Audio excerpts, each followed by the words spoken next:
Hello friends, चलिए आज बात करते हैं दो पीढ़ियों को आपस में जोड़ने की।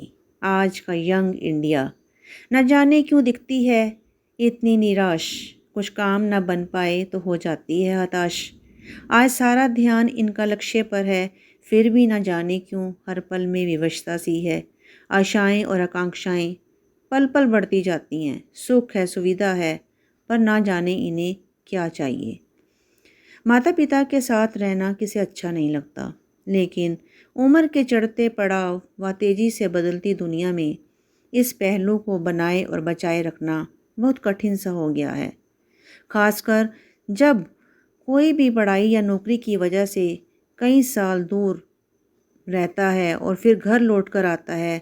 बदलावों और जिम्मेदारियों के बीच अपने ही घर में पुनः ढलने में कई युवा अपने आप को असमर्थ पाते हैं।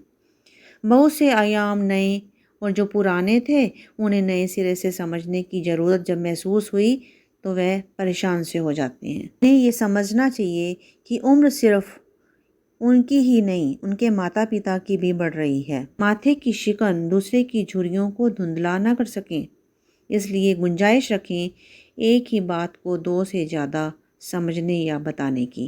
कहने का मतलब ये है कि विनम्रता उन्हें आपके प्रति कठोर और आपको उनके लिए चिड़चिड़ा नहीं होने देगी। मन को मापने का सरल तरीका है सवाल पूछना। तिल का ताड़ ना बने, इस बात का ध्यान रखा जाए।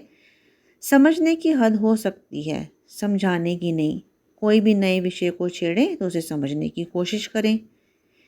बहुत अजीब सी बात है ना, अपने ही घर में नियम पालन करना कठिन हो गया है। पर इस सच से हिचकिचाना कि हर व्यक्ति के अपने तौर तरीके हैं, बेकार बहस को जन्म देता है। आप किन चीज़ों के लिए रोक टोक नहीं सुनना चाहते और वे भी किन मसलों को नज़रअंदाज नहीं करना चाहते, यह जानना बहुत अहम है। आप उनसे मदद मांगें, मदद करें।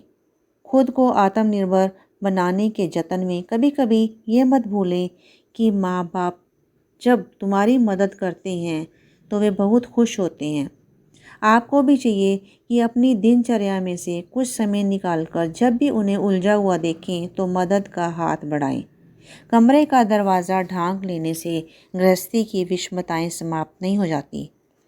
दोस्तों, काम तो कभी भी ख़त्म नहीं होता, तो क्यों ना जितना वक्त साथ बिताने को मिले उसमें नए अनुभव बोए जाएं, नई यादें बटोरी जाएं और व्यस्तता में से कुछ समय निकालकर छोटे छोटे लम्हों में बड़ी बड़ी स्मृतियां तैयार की जाएं।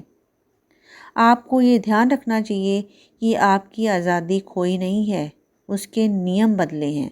घर से दूर किसी अन्य शहर में रहने की जो आपकी आदत बन गई थी, अब बिना किसी की इजाज़त के आने जाने की स्वतंत्रता जो छूट रही है, हमारे जवाबदेही को थोड़ा दूषित कर देती है।